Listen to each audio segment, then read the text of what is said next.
नमस्ते एवरीवन, स्वागत करता हूं आपका आपके चैनल नीटफ्लिक्स पे। आज का हमारा टॉपिक है गोइटर। गोइटर क्या होता है? गोइटर सिंपली एनलार्जमेंट होता है थायराइड ग्लैंड का। जब थायराइड ग्लैंड बड़ा हो जाता है और इवन कई बार वो हमें हमारे नेक पर दिखने भी लगता है, मतलब जो पेशेंट्स होते हैं जिन्हें प्रॉब्लम होता है थायराइड ग्लैंड का, उनका कई बार आपको यहाँ पे दिखने भी लगता है गोइटर।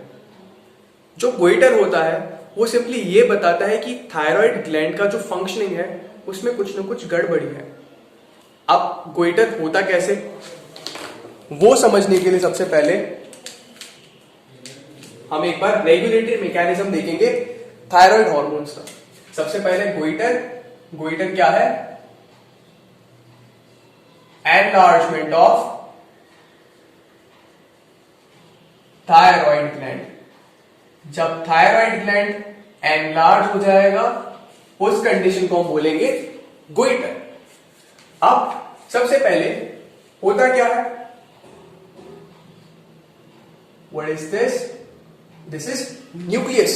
न्यूक्लियस क्या है? Group of cell bodies, neuronal cell bodies in central nervous system. हमने बात करी थी कि न्यूक्लियस के दो मतलब होते हैं।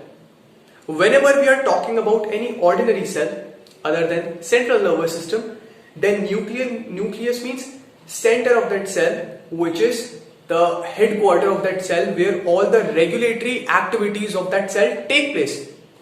Central nervous system में nucleus का मतलब है group of cell bodies. Cell bodies किसकी? न्यूरॉन्स की। तो ये भी क्या है? एक न्यूक्लियस है। न्यूक्लियस कहां पर है? हाइपोथैलेमस में।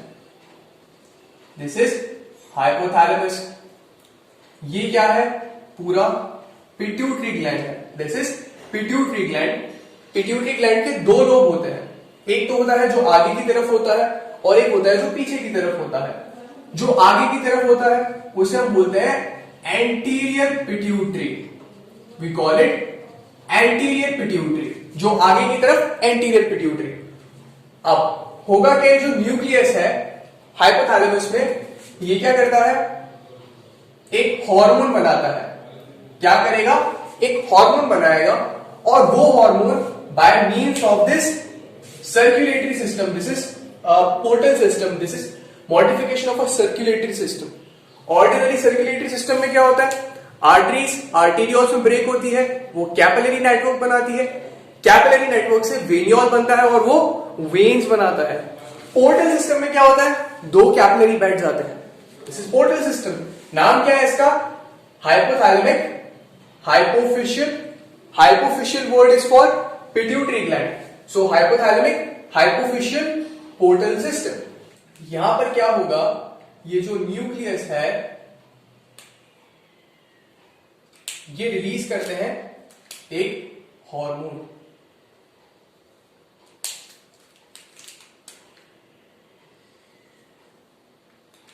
ये पोस्टीरियर पिट्यूटरी है। हम बात कर रहे हैं सिर्फ एंटीरियर पिट्यूटरी की। यहां पे एक हार्मोन होता है जो न्यूक्लियस बनाते हैं और सिक्रीट करते हैं। कहां पर? इस पोर्टल सिस्टम में। वो हार्मोन कौन सा होता है? TRH, thyroid releasing hormone. ये हार्मोन क्या करेगा? इस पोर्टल सिस्टम में चढ़ जाएगा और इस पोर्टल सिस्टम के थ्रू ये आ जाएगा एंटीरियर पिट्यूटरी में। And guess what will happen next? There are few cells in anterior pituitary which are called thyrotropes. We call them thyrotropes. Tropes suffix है जो anterior pituitary के वो सारे सेल्स में आएगा जो हार्मोन्स प्रोड्यूस करने वाले हैं। जो TRH था हाइपोथैलेमस से निकला, पोर्टल सिस्टम में आया, पोर्टल सिस्टम से कहां तक आ गया? एंटीरियर पिट्यूटरी में। एंटीरियर पिट्यूटरी में आने के बाद ये एक्ट करेगा इन थायरोट्रोप्स पे और इन थायरोट्रोप्स पे एक्ट करने के बाद क्या करवाएगा? इन थायरोट्रोप से एक हार्मोन सिक्रीट कराएगा जिसे हम क्या बोलते हैं? TSH। वो TSH स्ट्रेट अवे ब्लड में आ जाएगा। ये जो थायरोट्रोप्स है TSH को ब्लड में पोर कर देंगे। तो let's just recap for now. There were group of neuronal cell bodies in hypothalamus which we called nucleus. They secreted TRH. TRH by the means of this hypothalamic hypophyseal portal system got to the anterior pituitary where it acted upon thyroid lobes. These thyroid lobes by the action of TRH were producing TSH. This TSH now got into the blood and through the blood now it gets to thyroid gland. TSH का full form thyroid stimulating hormone. नाम से ही पता चल रहा है क्या करेगा, thyroid gland पर जाएगा, स्टिमुलेट करेगा थायराइड ग्लैंड को और इसके बाद क्या करेगा, यहां से थायराइड हार्मोन्स प्रोड्यूस कराएगा जिसमें से T3 और T4 वो थायराइड हार्मोन्स हैं. ओके, ये रहे थायराइड हार्मोन्स. अब हमें ये भी पता है कि इन हार्मोन्स को बनने के लिए आयोडीन की जरूरत होती है. Why am I telling you this? मैं आपको बताऊंगा इसके बारे में कि ये क्यों बता रहा हूं आयोडीन की जरूरत है, थोड़ी देर में पता चलेगा. अब एक इंपॉर्टेंट चीज, ये तो हो गया कैसे थायराइड हार्मोन्स निकल रहे हैं. हाइपोथैलेमस से टीआरएच निकलेगा, TRH hypothalamic hypophysial portal system में आया, थायराइड ट्रोप पैक करके वहां से थायराइड स्टिमुलेटिंग हार्मोन निकलवाया, थायराइड स्टिमुलेटिंग हार्मोन गया थायराइड ग्लैंड पे और थायराइड हार्मोन्स निकल गए. अब रेगुलेट कैसे होता है, सी एक टाइम आएगा जब टीएसएच इतना ज्यादा थायराइड ग्लैंड को स्टिमुलेट कर देगा कि पर्टिकुलर अमाउंट थायराइड हार्मोन्स का ब्लड के अंदर इकट्ठा होना शुरू हो जाएगा. जैसे ही ऐसा होगा, ये जो थायराइड हार्मोन्स हैं ये क्या करेंगे, यहां पर कुछ इंटरेस्टिंग होगा. ये थायराइड हार्मोन्स, जो हार्मोन इसे प्रोड्यूस कराने के लिए रिस्पॉन्सिबल था, जो कि था टीएसएच, ये उसके प्रोडक्शन को इनहिबिट करेंगे. मतलब थायराइड हार्मोन्स का लेवल जब ब्लड में बढ़ जाएगा, ये कहां जाएंगे, एंटीरियर पिट्यूटरी में. और जो थायरोट्रोप्स थे जो कि टीएसएच प्रोड्यूस कर रहे थे, जिस टीएसएच की वजह से थायराइड ग्लैंड थायराइड हार्मोन्स को रिलीज कर रहा था, ये थायराइड हार्मोन्स उसको जाके इनहिबिट करेंगे. इनहिबिट करेंगे तो क्या होगा, अब ये जो थायरोट्रोप था ये थायराइड स्टिमुलेटिंग हार्मोन प्रोड्यूस नहीं करेगा. तो इससे क्या होगा, थायराइड ग्लैंड को जो स्टिमुलस आ रहा था टीएसएच से नहीं आएगा और थायराइड हार्मोन्स प्रोड्यूस नहीं होंगे. अब ये एक और चीज करते हैं, ये हाइपोथैलेमस में भी जाएंगे और जो न्यूक्लियस हाइपोथैलेमस के अंदर टीआरएच को प्रोड्यूस कर रहा था, ये उसे भी इनहिबिट करेंगे. और जब ये इनहिबिट हो गया तो यहां से टीआरएच भी रिलीज नहीं होगा. तो अगर thyroid hormones thyroxine, T4, T3 का लेवल ब्लड के अंदर बढ़ेगा तो वो जो हार्मोन्स इन्हें रिलीज करवा रहे थे उन्हें नेगेटिव फीडबैक देंगे. इसे हम नेगेटिव फीडबैक बोलते हैं. मतलब जिन हार्मोन्स ने, जिन फैक्टर्स ने आपको प्रोड्यूस किया, आप उन्हें ही इनहिबिट कर दो. This is negative feedback. So अब क्या होगा, जो T3, T4 है उन्होंने TSH, TRH को इनहिबिट कर दिया, तो मतलब नया थायराइड हार्मोन नहीं बनेगा. और जो T3, T4 है, एग्जिस्टिंग T3, T4 ब्लड के अंदर उनका कंसेंट्रेशन जब कम होगा, क्या होगा, ये जो फीडबैक लूप है, ये जो नेगेटिव फीडबैक जा रहा है, कि तभी हटेगा जब जो थायराइड हार्मोन्स हैं उनका लेवल ब्लड में कम होगा.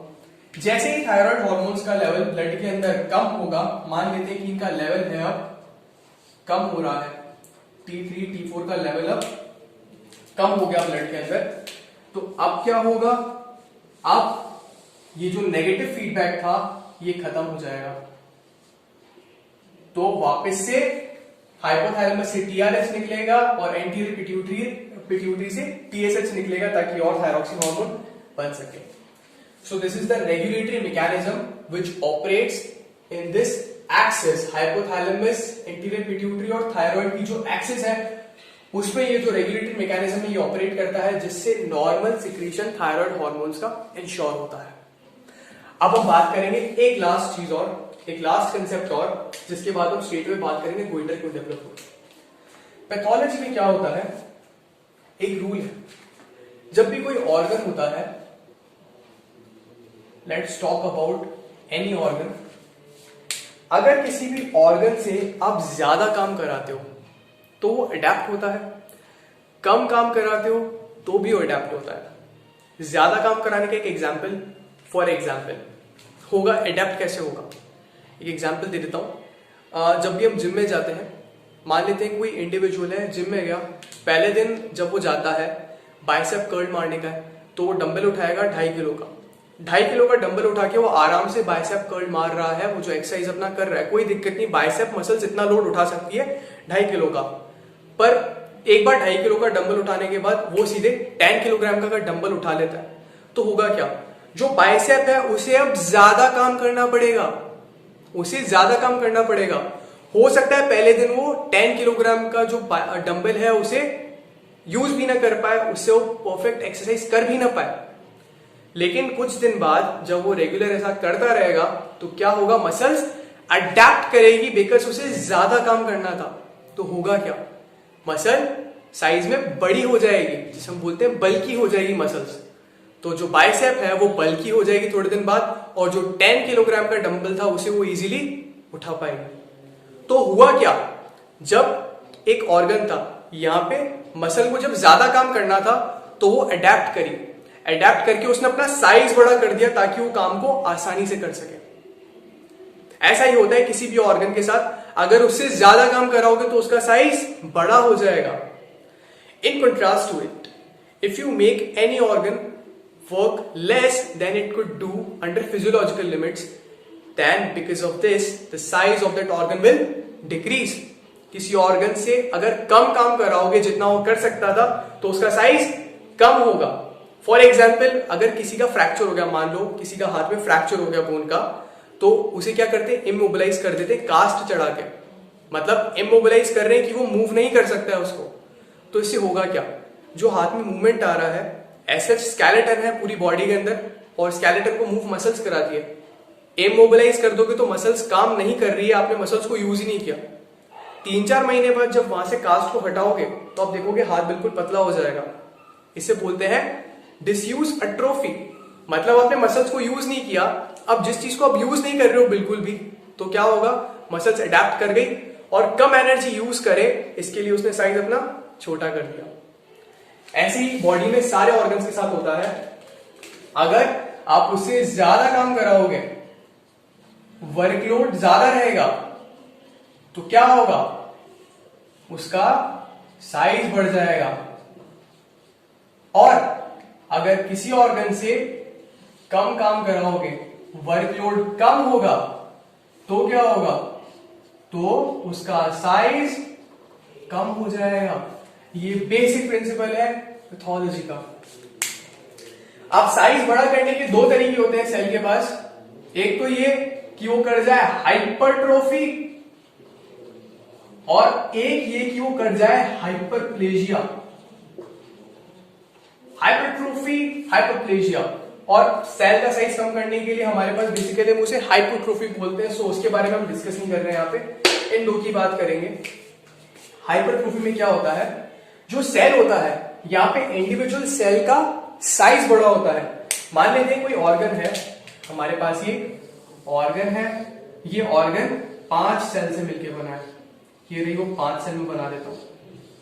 ये ऑर्गन था, ये 5 सेल से मिलकर बना है, ये रही सेल्स। अब हाइपरट्रोफी में क्या होगा? The cells which constitute an organ, they themselves will become bigger in size. तो ये जो सेल्स है इनका साइज क्या होगा? बढ़ जाएगा। और जब इंडिविजुअल सेल्स का साइज बढ़ेगा,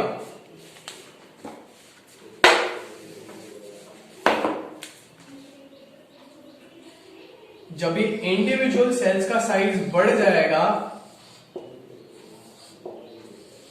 तो क्या ये ऑर्गन का साइज बड़ा नहीं हो जाएगा? हो जाएगा। यहां पे क्या हुआ है? जो इंडिविजुअल सेल्स थी उनका साइज बड़ा हो गया, और इसके चक्कर में ऑर्गन का साइज बड़ा हो गया। This thing is known as hypertrophy. Hyperplasia में क्या होता है? हाइपरप्लेजिया में मान लेते हैं ऑर्गन है, इसमें कुछ सेल्स थी। हाइपरप्लेजिया में सेल्स का नंबर बढ़ जाता है। The cells which constitute an organ, उनका नंबर बढ़ जाएगा, वो डिवाइड करेगी और बहुत सारी डॉटर सेल्स बनाएगी। तो होगा क्या? ये ऑर्गन था, यहां पे नंबर ऑफ सेल्स बढ़ा दिया। लो भाई, जब नंबर ऑफ सेल्स बढ़ा दोगे इंडिविजुअल, तो ऑर्गन का साइज बड़ा हो जाएगा। This is known as hyperplasia. अगर हाइपरप्लेजिया करना है तो एक चीज हमें समझ में आ गई कि जो सेल्स हैं, एग्जिस्टिंग सेल्स, उनके अंदर डिवाइड करने का पोटेंशियल होना चाहिए। मतलब एक सेल टूट के दो सेल बना है, ये पोटेंशियल एक सेल के अंदर होना चाहिए। हाइपरट्रोफी में इस चीज की जरूरत नहीं होती है। सेल को अगर वर्कलोड ज्यादा हो तो अपने आप उसका साइज बड़ा हो जाएगा, क्या हाइपरट्रोफी। इसका मतलब जो सेल्स के अंदर पोटेंशियल है डिवाइड करने का वो हाइपरप्लेजिया करेगा, और जिसमें नहीं है वो हाइपरट्रोफी करेगा।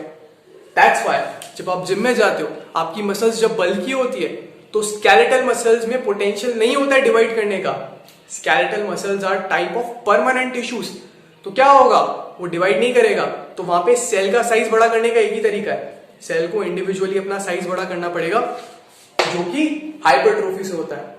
तो जिम जाकर जब भी आप बॉडी को बल्कियर बनाते हो तो वो हाइपरट्रोफी से होता है। हम बात कर रहे थे एंडोक्राइन टिश्यू की, एंडोक्राइन सेल्स की। तो एंडोक्राइन सेल्स में जनरली हाइपरप्लेजिया होता है। जो भी एंडोक्राइन टिश्यूज होते हैं उनके अंदर क्या होता है, हाइपरप्लेजिया। सेल का अगर ऑर्गन का किसी भी एंडोक्राइन ग्लैंड को अपना साइज बड़ा करना है तो वहां पे हाइपरप्लेजिया होता है। अब अगर हमें यह समझ में आ गया तो हम बात करेंगे नेक्स्ट गोइटर की। अब गोइटर क्यों होता है, सी यहीं पर देख लेते हैं।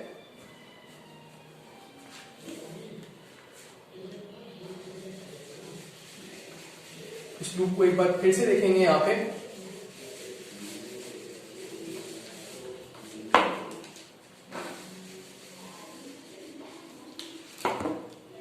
मान लेते हैं सबसे पहले हम बात कर रहे हैं एंडेमिक गोइटर की। एंडेमिक गोइटर में क्या होगा, थायराइड ग्लैंड का साइज बड़ा हो जाएगा, एनलार्जमेंट होगा।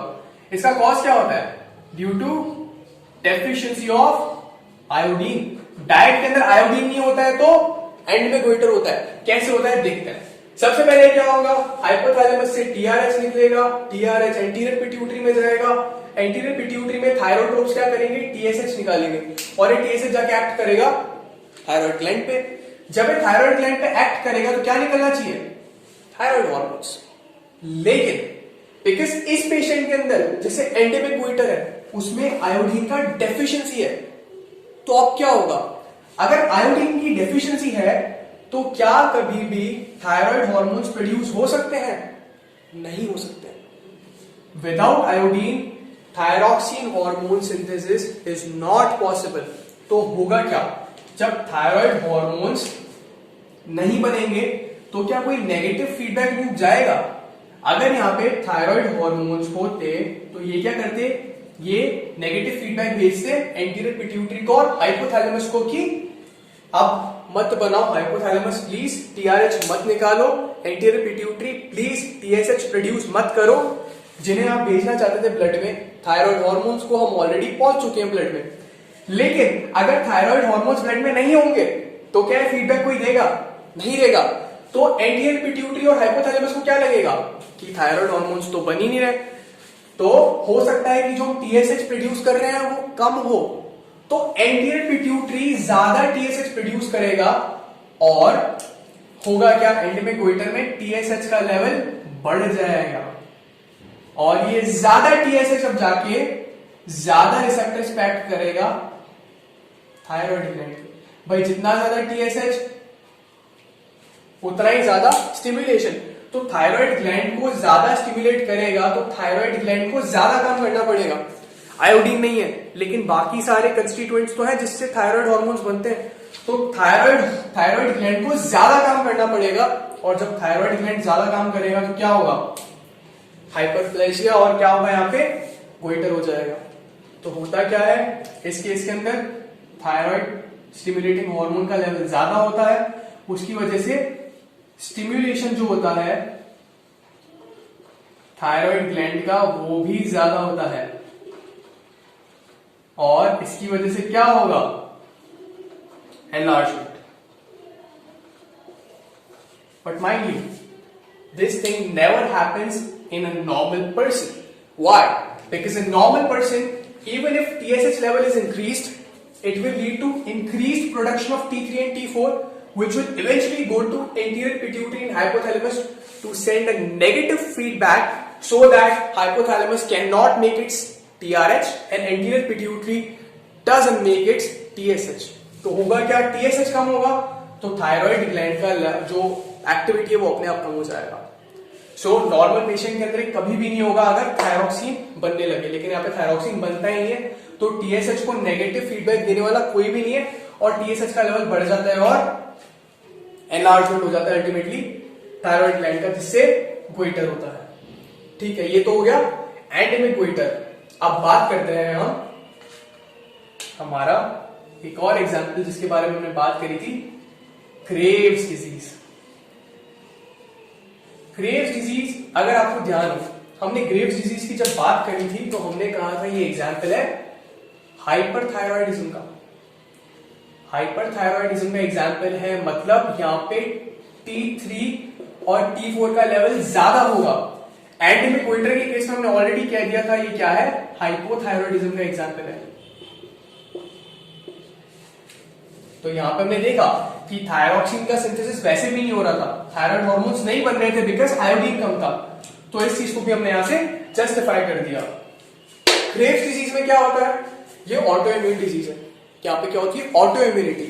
Auto means self. So what happens in Graves disease, there is self immunity, which means that immune system has lost its capability to recognize self cells and foreign cells. So it cannot distinguish between self cells and foreign cells. This leads to confusion in our immune system and as a result it attacks its own cells.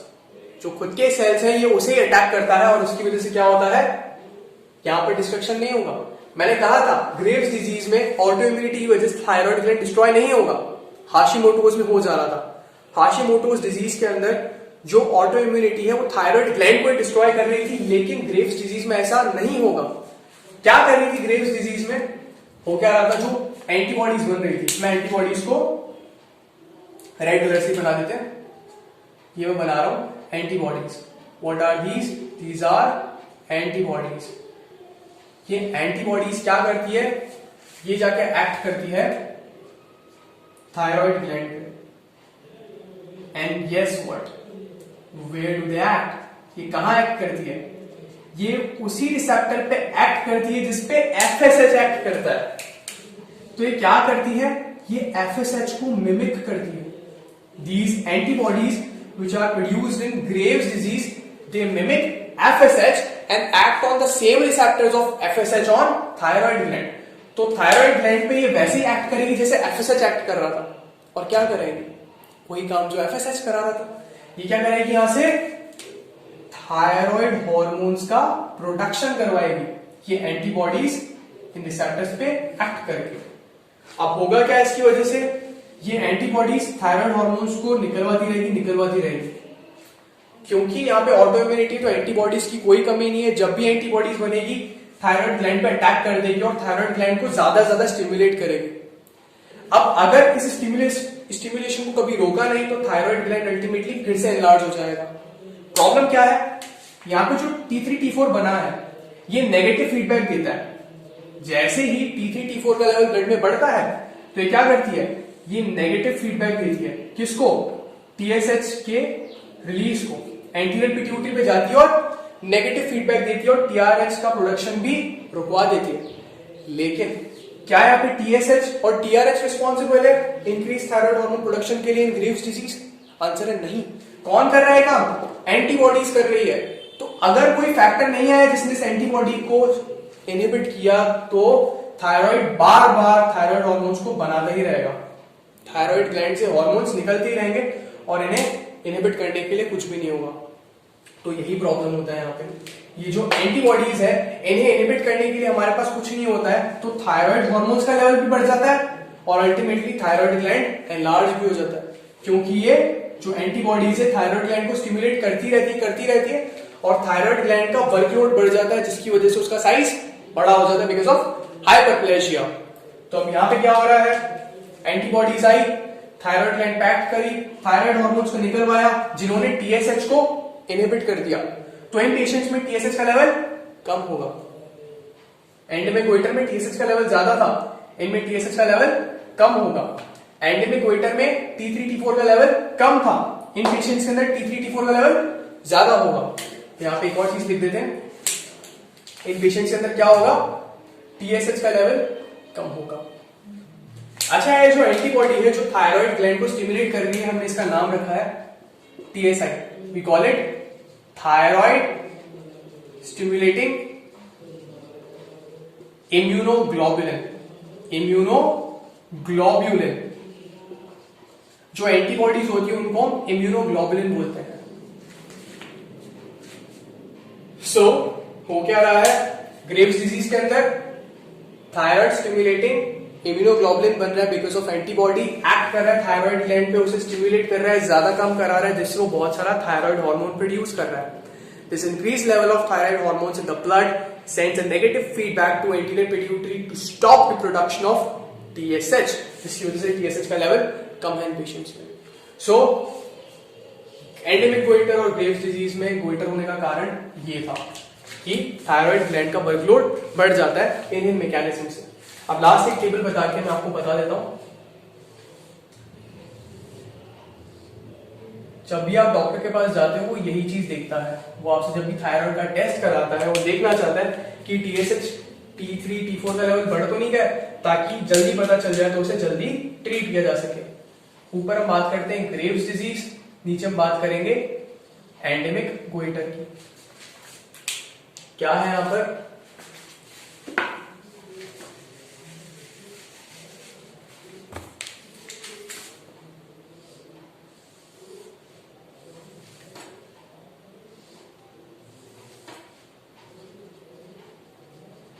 Graves disease, endemic goitre.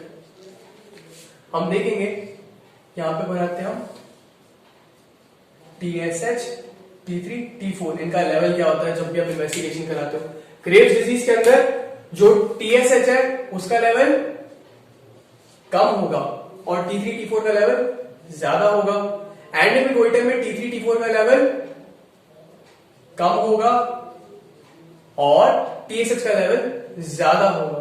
तो Graves disease के अंदर अगर आप देख लो कि ये दो चीजें आ रही है और थायराइड स्टिमुलेटिंग इम्यूनोग्लोबुलिन प्रेजेंट है, तो हम क्या बोलेंगे, कंफर्म डायग्नोसिस है ग्रेव्स डिजीज का। एंडेमिक गोइटर में अगर TSH बढ़ा हुआ है, T3 T4 कम है और आपको पता है कि आयोडीन डेफिशिएंसी ब्लड में वो भी कम है, तो हम क्या कहेंगे कि इन्हें क्या है, एंडेमिक गोइटर है। अब सिंपल सी चीज है, अगर एंडेमिक गोइटर को ट्रीट करना है तो हम क्या करेंगे, इन्हें सिंथेटिक थायरॉक्सिन दे देते हैं। सिंथेटिक थायरॉक्सिन क्या होता है, लीवोथायरॉक्सिन। तो जिन पेशेंट्स को एंडेमिक गोइटर है उनको आप लीवोथायरॉक्सिन दे दो। लीवोथायरॉक्सिन ये एक मेडिसिन आती है, ये मेडिसिन देने से क्या होगा, प्रॉब्लम क्या था एंडेमिक गोइटर में कि TSH ज्यादा स्टिमुलेट कर रहा था और थायराइड हार्मोन्स प्रोड्यूस ही नहीं हो रहे थे जो कि नेगेटिव फीडबैक भेज सके TSH के रिलीज के लिए। अगर आपने उन पेशेंट्स को लीवोथायरॉक्सिन दे दिया तो ब्लड के अंदर अल्टीमेटली क्या आ जाएगा, थायरॉक्सिन आ जाएगा और ये थायरॉक्सिन, लीवोथायरॉक्सिन नेगेटिव फीडबैक देगा थायरोट्रोप्स को जो कि TSH को प्रोड्यूस नहीं करेंगे और TSH प्रोड्यूस नहीं होगा तो फिर थायराइड ग्लैंड को स्टिमुलेट करने के लिए कोई हार्मोन नहीं होगा और थायराइड ग्लैंड का वर्कलोड कम हो जाएगा, तो हाइपरप्लेजिया नहीं होगा। ऐसा क्यों हुआ, क्योंकि हाइपरट्रोफी और हाइपरप्लेजिया रिवर्सिबल होता है। इसलिए अगर आप थोड़े टाइम जिम में जाकर बॉडी बनाते हो, फिर आप जाना छोड़ देते हो, एक्सरसाइज भी नहीं करते हो, तो आपका जो मसल होता है वो वापस से छोटा हो जाता है, जो आपका साइज होता है मसल का वो बल्क खत्म हो जाता है। Because hypertrophy and hyperplasia are not permanent. Otherwise अगर आप कभी जिम जाते हैं, अगर ये इरिवर्सिबल होती तो एक बार आप जिम जाकर बॉडी बनाते हो कभी खत्म नहीं होता, लेकिन थैंक गॉड ये रिवर्सिबल है क्योंकि ये बहुत सारी डिजीजेस में भी आते हैं। So that's all for today, thank you.